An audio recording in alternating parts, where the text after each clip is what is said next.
Hello everyone. आज का हमारा टॉपिक है फार्मेकोलॉजी से डाईयूरेटिक्स। डाईयूरेटिक्स पढ़ने से पहले आप फिजियोलॉजी सब्जेक्ट का यूरिन फॉर्मेशन चैप्टर स्टडी कर लें, क्योंकि एक बेसिक कंसेप्ट क्लियर करेगा आपके। डाईयूरेटिक्स ऐसे एजेंट्स हैं जो यूरिन के एलिमिनेशन को इंक्रीज़ कर देते हैं, यूरिन के आउटपुट को इंक्रीज़ कर देते हैं। अब यहाँ पर ये सवाल उठता है कि ऐसी क्यों ज़रूरत हुई कि यूरिन के आउटपुट को इंक्रीज़ करना है। ऐसी कौन सी डिजीज़ेज़ हैं जिनमें यूरिन का आउटपुट इंक्रीज़ करना ज़रूरी है। फॉर एग्ज़ाम्पल हम देखें hypertension, angina, congestive heart failure, oedema. इन सब केसेस में क्या होता है कि किसी न किसी तरीके से कंजेशन हो जाता है, रेसिस्टेंस डेवलप हो जाता है, या हम कहें कि इन सब प्रॉब्लम्स के होने के कारण बहुत सारे हो सकते हैं। For example sodium chloride increase हो गया है, या ब्लड वॉल्यूम इंक्रीज़ हो गया है, फ्लूइड के इंटेस्टाइनल स्पेस में एक्यूमुलेशन हो गया है, कंजेशन हो गया है, रेसिस्टेंस डेवलप हो गया है, एक्सेट्रा। सो ये जो कारण है इनको रिलीव करने के लिए अगर हम यूरिन का फिल्ट्रेशन कर दें तो क्या होगा कि बॉडी से ज़्यादा मात्रा में यूरिन एक्सक्रीट हो जाएगा और हमारी प्रॉब्लम सॉल्व हो जाएगी। फॉर एग्ज़ाम्पल हाइपरटेंशन के केसेस के अंदर सोडियम क्लोराइड एक रीज़न है। डायूरेटिक्स देने से यूरिन के साथ जो एक्सेस सोडियम है वो एक्सक्रीट आउट हो जाता है, कंजेशन और रेसिस्टेंस रिलीव हो जाता है। और हम अच्छे से जानते हैं कि किडनी के बहुत सारे फंक्शन होते हैं, जैसे नाइट्रोजनस वेस्ट प्रोडक्ट का एक्सक्रीशन करना, एसिड बेस का इक्विलिब्रियम में मेंटेन करना, इलेक्ट्रोलाइट मेंटेनेंस करना। सो किडनी की जो बेसिक यूनिट है, जो बेसिक फंक्शनल यूनिट है नेफ्रॉन, नेफ्रॉन का क्या काम होता है कि वो जो ब्लड है उसको प्यूरिफाई करके यूरिन के फॉर्मेशन में हेल्प करता है, यूरिन की फॉर्म में कन्वर्ट कर देता है और बॉडी से बाहर निकाल देता है। प्रोसेस की बात की जाए यूरिन फॉर्मेशन की तो इसको हम शॉर्ट में डिस्कस करेंगे। इस डायग्राम में आपको इजीली दिख रहा है कि यहाँ पर फिल्ट्रेशन का प्रोसेस है, देन रीअब्जॉर्प्शन का प्रोसेस है, then secretion and last one excretion का प्रोसेस है। सो फर्स्ट है फिल्ट्रेशन के प्रोसेस में होता क्या है कि फिल्ट्रेशन मीन्स फिल्टर करना, यानी कि ऐसी चीज़ों को फिल्टर करना जिनका साइज़ और जो है वो बाउमन कैप्सूल के साइज से कम होगा। ठीक है, तो वाटर और स्मॉल मॉलिक्यूल्स फिल्टर हो जाते हैं और ट्यूब्यूल की ल्यूमन में आ जाते हैं, देन उसके बाद में ये एब्जॉर्ब हो जाते हैं। फिल्ट्रेशन की जो साइट है वो बॉमेंस के कैप्सूल है। इस डायग्राम में आपको एफरेंट आर्टेरियोल्स दिख रहे हैं। सो ये जो एफरेंट आर्टेरियोल्स है इनका काम ये है कि पूरी बॉडी से ब्लड को कलेक्ट करके किडनी के पास पहुंचाते हैं। तो क्या होता है, बॉमेन कैप्सूल्स के अंदर ही फिल्ट्रेशन प्रोसेस होता है। जो बहुत सारी इम्प्योरिटीज़ उन ब्लड में होती है, जो बॉडी से कलेक्ट होता है वो ब्लड, उस ब्लड में बहुत सारी इम्प्योरिटीज़ होती है, तो उनको फिल्टर आउट करने के लिए बॉमेन कैप्सूल के पास में भेजा जाता है और ये काम एफरेंट आर्टेरियोल्स करते हैं। नेक्स्ट हम बात करते हैं फिल्ट्रेशन के बाद रीएब्जॉर्प्शन। जो रीएब्जॉर्प्शन का प्रोसेस है जिसे हम ट्यूबुलर रीएब्जॉर्प्शन या सेलेक्टिव रीएब्जॉर्प्शन भी कह सकते हैं। सो रीएब्जॉर्प्शन का प्रोसेस ल्यूमन से ब्लड वेसल्स की ओर होता है। मीन्स हम कह सकते हैं कि कुछ चीज़ें फिल्ट्रेशन प्रोसेस के दौरान गलती से फिल्टर हो गई थी, जैसे मेजर कंपोनेंट्स या वाटर हैं या इलेक्ट्रोलाइट्स हैं, बहुत सारे जो शरीर के लिए, बॉडी के लिए ज़रूरी है नॉर्मल फंक्शनिंग के लिए। अगर ये चीज़ें फिल्टर आउट हो जाएंगी तो यूरिन से बाहर निकल जाएंगी। सो सेलेक्टिव रीएब्जॉर्प्शन वाली कंडीशन में क्या होता है कि जो चीज़ें गलती से फिल्टर हो गई थी, जैसे मेजर कंपोनेंट्स, इलेक्ट्रोलाइट, वाटर, तो ये प्रॉक्सिमल कन्वर्टेड ट्यूब्यूल में रीएब्जॉर्ब हो जाती है। नेक्स्ट हम बात करते हैं ट्यूबुलर सिक्रेशन की या सिक्रेशन की। इफरेंट आर्टेरियोल से रीनल ट्यूब्यूल की ल्यूमन में ये प्रोसेस होता है, वाटर और मॉलिक्यूल्स एब्जॉर्ब हो जाते हैं। जो ट्यूबुलर सिक्रेशन है वो ट्यूबुलर रीएब्जॉर्प्शन का जस्ट अपोजिट है। Definition of diuretics. So diuretics ऐसे ड्रग होते हैं, जो ऐसे एजेंट्स होते हैं जो यूरिन के एलिमिनेशन को इंक्रीज कर देते हैं, यूरिन के आउटफ्लो को इंक्रीज कर देते हैं, यूरिन की फ्लो रेट को इंक्रीज कर देते हैं। और डाईयूरेटिक थेरेपी का गोल होता क्या है? सो मोस्ट ऑफ जो डाईयूरेटिक थेरेपीज होती हैं उनका ये गोल होता है कि जो बॉडी में एबनॉर्मल फ्लूइड रिटेंशन हो रहा है किसी न किसी कारण की वजह से, उस एबनॉर्मल फ्लूइड रिटेंशन को एक्सक्रीट आउट किया जाए। सो किन किन कंडीशंस में ऐसा हो सकता है कि एबनॉर्मली फ्लूइड रिटेंड हो सकता है? जैसे हाइपरटेंशन है जिसमें पेरिफेरल रेसिस्टेंस डेवलप हो जाता है, हार्ट फेलियर है, किडनी फेलियर है, लीवर फेलियर है, पल्मोनरी इडीमा है। सो इन कंडीशंस के अंदर एबनॉर्मल रिटेंशन हो जाता है जिसकी वजह से इडिमा डेवलप हो जाती है या ब्लड वॉल्यूम इंक्रीज हो जाता है, रेसिस्टेंस डेवलप हो जाता है और हमें डायूरेटिक्स देने की ज़रूरत पड़ जाती है। इंडिकेशंस की बात करें, oedema, acute pulmonary oedema, cerebral oedema, hypertension, hypercalcaemia, renal calcium stone, diabetes insipidus, pre menstrual tension, glaucoma, increase intracranial pressure, congestive heart failure, acute renal failure during prolonged surgery और ट्रोमा। सो ये कुछ indications है जिसके अंदर diuretics commonly दिए जाते हैं। Indications कौन कौन से ऐसी कंडीशंस होंगी जिनमें हम डायूरेटिक्स का यूज़ नहीं करेंगे और पर्टिकुलरली हमने क्लासिफिकेशन वाइज इसमें देखा है। ऑस्मोटिक डायूरेटिक्स का कुछ कंडीशंस में हम यूज़ नहीं करते हैं, for example intracranial bleeding, congestive heart failure, pulmonary congestion and oedema, urinary tract obstructions. Loop diuretics का यूज़ नहीं करेंगे हम रीनल फेलियर में, हाइपोनेट्रीमिया एंड हाइपोकेलेमिया। थायजाइड्स का यूज़ नहीं करेंगे हम हाइपर सेंसिटिविटी में, प्रेगनेंसी लैक्टेशन में and severe renal and hepatic impairment. Potassium sparing diuretics का यूज़ नहीं करेंगे हम एंड्यूरिया में एंड हाइपरकेलेमिया में।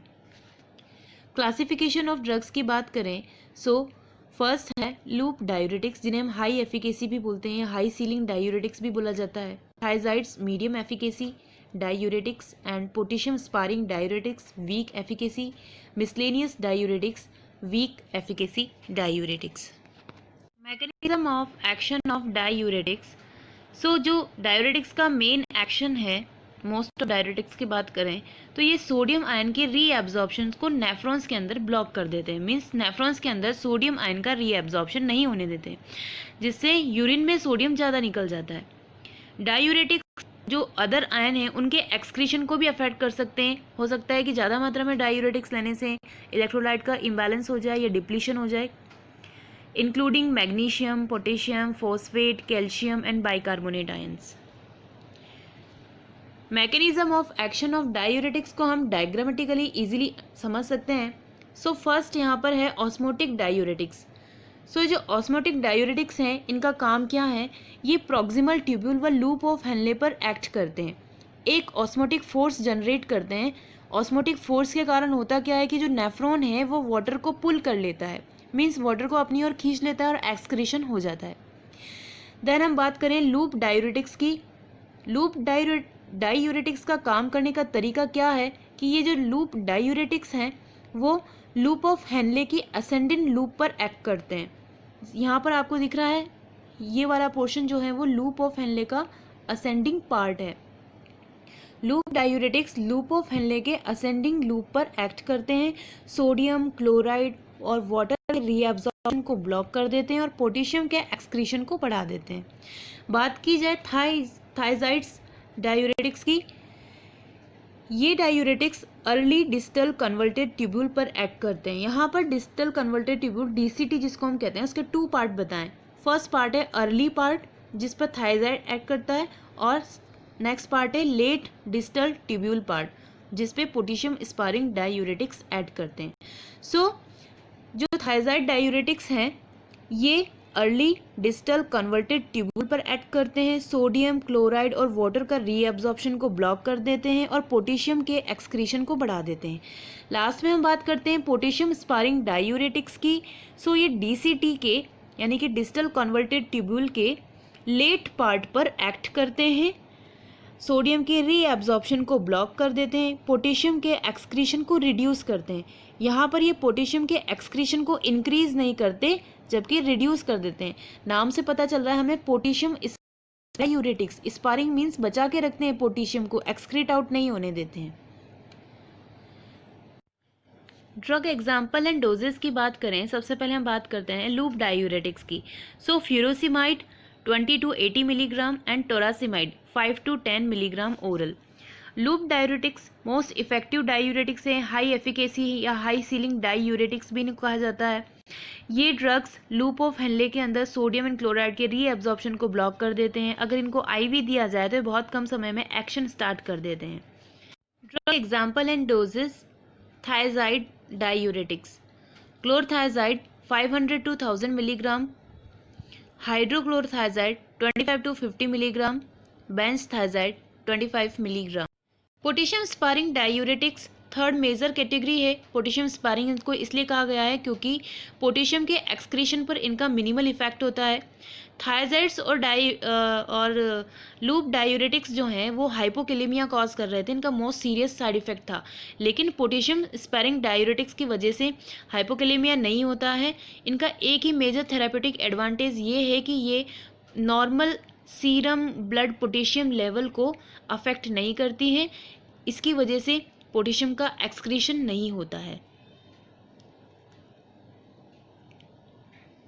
Drug example and doses potassium sparing diuretics. First amiloride 5 to 10 milligram once a day, spironolactone 25 to 200 milligram per day. अब आती है miscellaneous diuretics.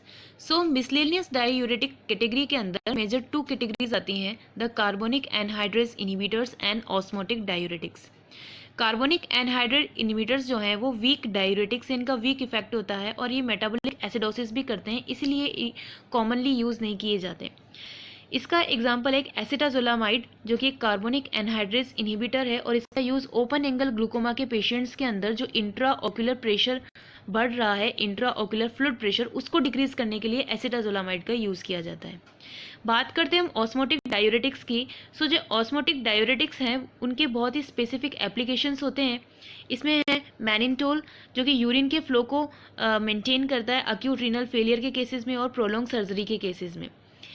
मैनिनटोल जो है वो हाईली पोटेंट डायूरेटिक है और सिर्फ इंट्रावीनस या हम कहें आईवी रूट से ये दिया जाता है।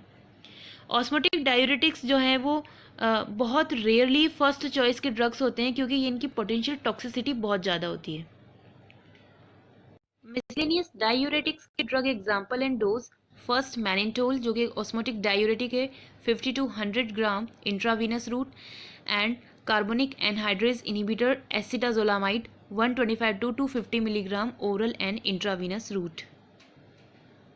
Combination therapy in diuretics. So 2 और मोर ड्रग्स के कॉम्बिनेशंस दिए जाते हैं ताकि एडवर्स इफेक्ट को रिड्यूस किया जा सके और फार्मेकोलॉजिकल एक्शन या थेरापेटिक एक्शन को इंक्रीज किया जा सके। ड्रग इंट्रैक्शन की बात करें तो फ्यूरोसिमाइड अगर लिथियम के साथ में दी जाए तो ये लिथियम की टॉक्सिसिटी को इंक्रीज कर देती है, और इसी तरीके से हाइड्रोक्लोरथाइजाइड भी अगर लिथियम के साथ में दिया जाएगा तो ये लिथियम के एक्सक्रीशन को कम कर देगी और लिथियम की टॉक्सिसिटी को बढ़ा देगी।